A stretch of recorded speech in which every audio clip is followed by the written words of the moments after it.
दोस्तों, आप देख रहे हैं अपना YouTube channel be your money manager. दोस्तों, एक समय था जब हमें अपने बैंक खाता से पैसा निकालना होता था तो हम अपना बैंक खाता पासबुक बैंक में साथ लेकर जाते थे। वहां पैसा निकालने वाला फॉर्म भरते थे। उसके बाद संबंधित बैंक अधिकारी के पास जाकर पैसा ले लेते थे और पासबुक पर उसकी एंट्री हो जाती थी। हालांकि ये व्यवस्था तो अभी भी लागू है, लेकिन साथ ही digital banking, internet banking, phone पर banking, door step banking, social media banking, इसके अलावा एटीएम मशीन पर जाकर के पैसे का लेन देन वगैरह की सुविधा आ जाने से अब बैंक शाखा जाकर अपना पैसा निकालना लोग कम करते जा रहे हैं। एक तरफ पैसा निकालने, पैसा ट्रांसफर करने की नई सुविधा से लोगों को बहुत सारे फायदे हो रहे हैं, वहीं बैंक फ्रॉड की घटनाएं भी बढ़ रही है। बिना खाता धारक को बताए उनके खाता खाली कर दिए जा रहे हैं। यानी आपके बैंक खाते पर अब नए तरीके से डाका डाला जा रहा है। बैंक खाता खाली करने के नए नए तरीके कौन कौन से हैं और उन तरीकों से आपको अपना बैंक खाता कैसे बचाना है, इस एपिसोड में आगे हम आपको इसकी जानकारी देंगे। लेकिन सबसे पहले मैं आप सबसे गुजारिश करता हूं कि अगर अभी तक आपने इस YouTube चैनल को सब्सक्राइब नहीं किया है तो जल्दी से कर लें। साथ ही साथ अपने दोस्तों और रिश्तेदारों, जान पहचान वालों से भी इस YouTube चैनल को सब्सक्राइब करने के लिए कहें, शेयर करने के लिए कहें, लाइक करने के लिए कहें, सवाल पूछने के लिए कहें, क्योंकि इस YouTube चैनल के जरिए पैसों से जुड़े हुए आपके हर सवाल के जवाब यहाँ दिए जाते हैं। तो चलिए अब आगे बढ़ते हैं। सबसे पहले मैं अपनी ही बात करता हूं। मेरे मोबाइल नंबर पर एक अनजान नंबर से मैसेज आता है। आप स्क्रीन पर मैसेज पढ़ सकते हैं। मैसेज वैसे अंग्रेजी में है, लेकिन मैं उसे हिंदी में बता रहा हूं। प्रिय ग्राहक, आपका योनो आज ब्लॉक हो जाएगा। कृपया दिए गए लिंक पर अपना पैन कार्ड नंबर अपडेट करें। धन्यवाद। SBI। योनो SBI का मोबाइल बैंकिंग है। इसके बाद मैसेज के नीचे में एक लिंक दिया हुआ है जिसे क्लिक करके उसमें पैन नंबर अपडेट करना है। ऐसा मैसेज पढ़कर तो कोई भी योनो बैंक खाता धारक परेशान हो जाएगा और झट से लिंक पर क्लिक करके अपना पैन नंबर अपडेट करना चाहेगा, लेकिन यही आपको नहीं करना है। तो मैंने क्या किया आप जान लीजिए। वैसे मैं आपको बता दूं कि इससे पहले भी मेरे पास ऐसे मैसेज आते रहे हैं और उम्मीद करता हूं कि आगे भी ऐसे मैसेज आते रहेंगे। खैर, इस मैसेज को मिलते ही मैंने क्या किया वो आप भी जान लीजिए। मैंने सबसे पहले उस मैसेज का स्क्रीनशॉट लिया और मैसेज भेजने वालों के खिलाफ कड़ी कार्रवाई करने की अपील करते हुए SBI, Maharashtra cyber crime, RBI और वित्त मंत्रालय को ट्वीट कर दिया। इस पर SBI ने ट्विटर के जरिए मुझे जवाब दिया और मेरी तत्परता और सतर्कता के लिए मुझे धन्यवाद कहा। साथ ही मुझे बताया कि मेरी अपील पर बैंक की IT सिक्योरिटी टीम काम कर रही है और दोषियों के खिलाफ जरूरी कार्रवाई की जाएगी। साथ ही SBI ने मुझे कहीं भी मेरी पर्सनल गोपनीय जानकारी साझा नहीं करने की सलाह दी। इसके अलावा SBI ने मुझसे ईमेल ID phishing@sbi.co.in और हेल्पलाइन नंबर 155260 पर संपर्क करने के लिए कहा। इसके अलावा स्थानीय पुलिस में भी शिकायत दर्ज कराने के लिए SBI ने मुझसे कहा। अब ये आप पर निर्भर करता है कि ऐसे मैसेज आने या ईमेल आने पर आप क्या करेंगे। सबसे पहले तो ऐसे मैसेज या ईमेल या फ़ोन कॉल्स का आप जवाब ही मत दें। फ़ोन कॉल्स तुरंत काट दीजिए और ऐसे ईमेल या मैसेजेस तुरंत डिलीट कर दीजिए या फिर उसकी शिकायत कीजिए। बैंक इस तरह के फ्रॉड को लेकर अक्सर अपने खाता धारकों को सतर्क करते रहते हैं। जैसे देश के सबसे बड़े बैंक SBI ने अपने करोड़ों ग्राहकों को फर्जी KYC अपडेट फ्रॉड लिंक से सावधान रहने को कहा है। बैंक ने ग्राहकों को आगाह करते हुए कहा है कि KYC फ्रॉड आज की हकीकत है और देश भर में किया जा रहा है। फ्रॉड करने वाला बैंक या कंपनी का प्रतिनिधि बताते हुए आपको आपके मोबाइल पर टेक्स्ट मैसेज भेजकर आपसे आपकी व्यक्तिगत जानकारी मांगेगा, लेकिन कभी भी जानकारी मत दीजिएगा। तो SBI ने ग्राहकों से कहा है कि ऐसे में आपको करना क्या है। तो पहला काम यह करना है कि किसी भी लिंक को क्लिक करने से पहले सोचें। दूसरा काम, बैंक कभी भी KYC अपडेट करने के लिए लिंक नहीं भेजता है। तीसरा काम, कभी भी मोबाइल नंबर और गोपनीय डाटा किसी के साथ शेयर मत कीजिए। एसबीआई ने कहा है कि आपकी सुरक्षा हमारी प्राथमिकता है। अपने व्यक्तिगत या वित्तीय विवरणों की सुरक्षा के लिए केवल प्रमाणित स्रोतों से ही ऐप डाउनलोड करें। अनजान व्यक्तियों के कहने पर कोई ऐप डाउनलोड न करें। दूसरा, जन्मतिथि, debit card number, internet, mobile banking के यूजर नेम या password, debit card pin, CVV, OTP वगैरह किसी के साथ या पब्लिक प्लेस या फेसबुक, ट्विटर जैसे सोशल मीडिया पर शेयर मत करें। खुद को SBI या RBI के अधिकारी या प्रतिनिधि या गवर्नमेंट ऑफिसर या पुलिस या KYC अथॉरिटी बताने वालों से सावधान रहें। अगर आप फंस चुके हैं तो तुरंत क्या क्या करें। सबसे पहले अपने बैंक को उसके कस्टमर केयर नंबर पर कॉल करके इसकी सूचना तुरंत दें। इसके अलावा आजकल सारे बैंक ट्विटर और फेसबुक पर मौजूद हैं, तो अपने बैंक के सही सोशल मीडिया अकाउंट का पता करके वहां पर भी अपनी पूरी बात रख सकते हैं। इसके अलावा अपने बैंक को ईमेल भी भेज सकते हैं। इसकी सूचना आप साइबर क्राइम को भी दे सकते हैं। वेबसाइट है cybercrime.gov.in और हेल्पलाइन नंबर है 155260। नोट कर लीजिए 155260।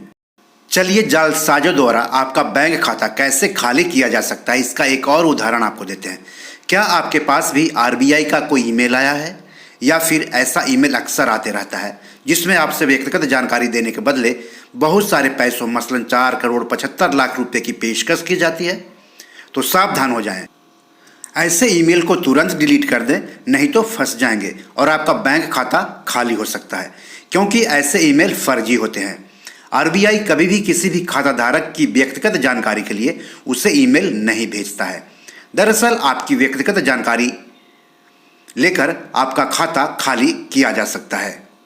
बैंक फ्रॉड करने वाला किसी खास दिन मसलन Valentine day, friendship day, rose day, propose day वगैरह का फ़ायदा उठाते हुए आपको सोशल नेटवर्किंग साइट्स जैसे फेसबुक, ट्विटर, लिंक्डइन वगैरह पर फ्रेंड रिक्वेस्ट भेजकर आपको फंसा सकता है।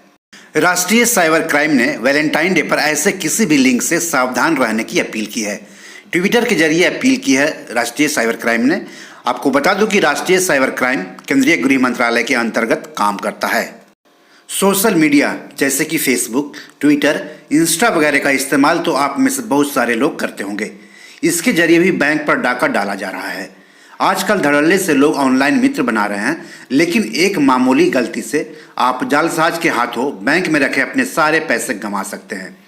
दरअसल सोशल मीडिया के जरिए फ्रॉड करके बैंक खाता खाली करने की प्रक्रिया को कैट फिशिंग का नाम दिया गया है।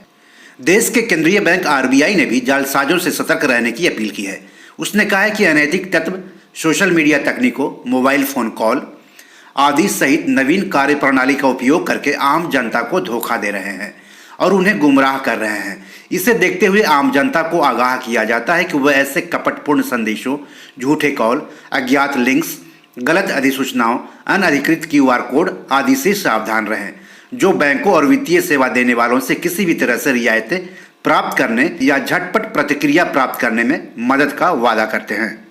RBI ने आगे कहा है कि जालसाज गोपनीय विवरण जैसे यूजर ID, लॉगिन या लेनदेन पासवर्ड, OTP यानी वन टाइम पासवर्ड, डेबिट या क्रेडिट कार्ड विवरण जैसे पिन, CVV, समाप्ति तिथि और अन्य व्यक्तिगत जानकारी प्राप्त करने का प्रयास करते हैं।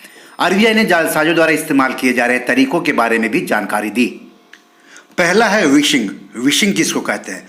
तो KYC अपडेट, खाता या सिम कार्ड को अनब्लॉक करने, खाता में पैसा जमा करने या खाते से पैसे निकालने आदि के बहाने ग्राहकों को गोपनीय जानकारी साझा करने के लिए लुभाने के लिए बैंक या गैर बैंक ई-वॉलेट प्रदाताओं या दूरसंचार सेवा प्रदाताओं से होने का दिखावा करने वाले फोन कॉल्स। दूसरा है फिशिंग।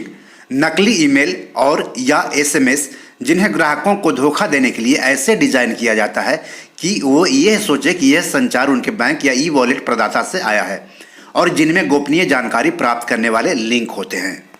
फिर है रिमोट एक्सेस। ग्राहक को अपने मोबाइल फोन या कंप्यूटर पर एक एप्लीकेशन डाउनलोड करने का लालच देकर जो ग्राहक के उस डिवाइस पर ग्राहक के सभी डेटा तक पहुंचने में सक्षम होता है। धन प्राप्त करने के लिए अपना UPI पिन दर्ज करें जैसे संदेशों के साथ फर्जी भुगतान अनुरोध भेजकर UPI की कलेक्ट रिक्वेस्ट सुविधा का दुरुपयोग करके वेब पेजों या सोशल मीडिया पर और सर्च इंजन आदि द्वारा प्रदर्शित बैंकों या ई-वॉलेट प्रदाताओं के फर्जी नंबर। RBI ने साथ ही आगे कहा है कि वह आम जनता से किसी भी डिजिटल ऑनलाइन या मोबाइल बैंकिंग भुगतान लेन देन करते समय सभी उचित सावधानी बरतते हुए सुरक्षित डिजिटल बैंकिंग का व्यवहार करने का आग्रह करता है। इनसे उन्हें होने वाले वित्तीय और या अन्य नुकसान को रोकने में मदद मिलेगी।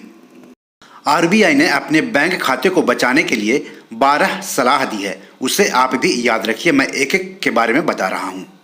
पहला है, कभी भी अपना खाता विवरण जैसे खाता संख्या, login ID, password, pin, UPI pin, OTP, ATM या डेबिट कार्ड, क्रेडिट कार्ड विवरण किसी के साथ साझा न करें, यहाँ तक कि बैंक अधिकारियों के साथ भी नहीं। दूसरा है, केवाईसी को अपडेट न करने के बहाने आपके खाते को ब्लॉक करने की धमकी देने वाला कोई भी फ़ोन कॉल या ईमेल और इसे अपडेट करने के लिए लिंक पर क्लिक करने का सुझाव जालसाजों का एक सामान्य तरीका है। केवाईसी अपडेट या शीघ्र प्राप्त करने के प्रस्तावों का उत्तर न दें। हमेशा अपने बैंक या एनबीएफसी या ई वॉलेट सेवा देने वालों की आधिकारिक वेबसाइट पर जाएं या शाखा से संपर्क करें। अपने फ़ोन या डिवाइस में कोई अनजान ऐप डाउनलोड ना करें।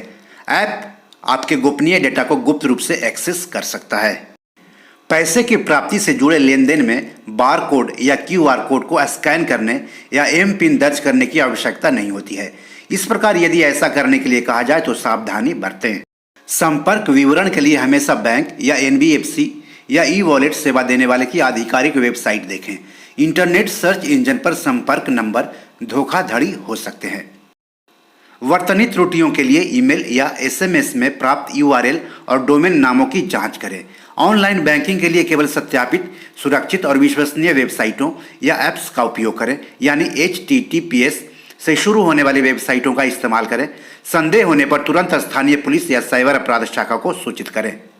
यदि आपके द्वारा शुरू नहीं किए गए लेन देन के लिए आपके खाते से डेबिट करने के लिए आपको एक OTP प्राप्त होता है तो तुरंत अपने बैंक या ई वॉलेट सेवा देने वाले को सूचित करें। यदि आपको अपने खाते में किसी कपटपूर्ण गतिविधि का संदेह है तो इंटरनेट या मोबाइल बैंकिंग के लिए सक्षम लाभार्थी सूची में किसी भी प्रकार की वृद्धि की जांच करें।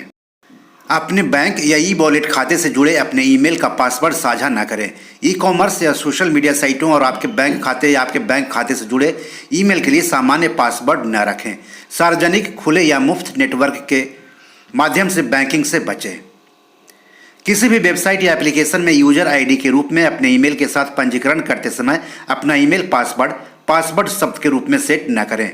आपके ईमेल तक पहुंचने के लिए उपयोग किया जाने वाला पासवर्ड विशेष रूप से यदि आपके खाते से जुड़ा हुआ है तो अद्वितीय होना चाहिए और इसका उपयोग केवल ईमेल एक्सेस के लिए किया जाना चाहिए, न कि किसी अन्य वेबसाइट या एप्लीकेशन तक पहुंचने के लिए।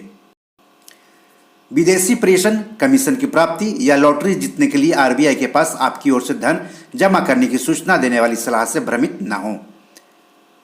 अपने वित्तीय सेवा प्रदाता से अलर्ट के लिए नियमित रूप से ईमेल और फ़ोन संदेशों की जांच करें। कार्ड या खाता या वॉलेट को ब्लॉक करने के लिए अपने बैंक या एनबीएफसी या सेवा प्रदाता को तुरंत किसी भी अनधिकृत लेन देन की सूचना दें ताकि आगे किसी भी नुकसान को रोका जा सके। अपने कार्ड सुरक्षित करें और लेन देन के लिए दैनिक सीमा निर्धारित करें। आप घरेलू या अंतर्राष्ट्रीय उपयोग के लिए सीमाएं भी निर्धारित कर सकते हैं और सक्रिय या निष्क्रिय कर सकते हैं। यह धोखाधड़ी के कारण होने वाले नुकसान को सीमित कर बी योर सकता मनी है। मैनेजर में आज इतना ही। नमस्कार, धन्यवाद।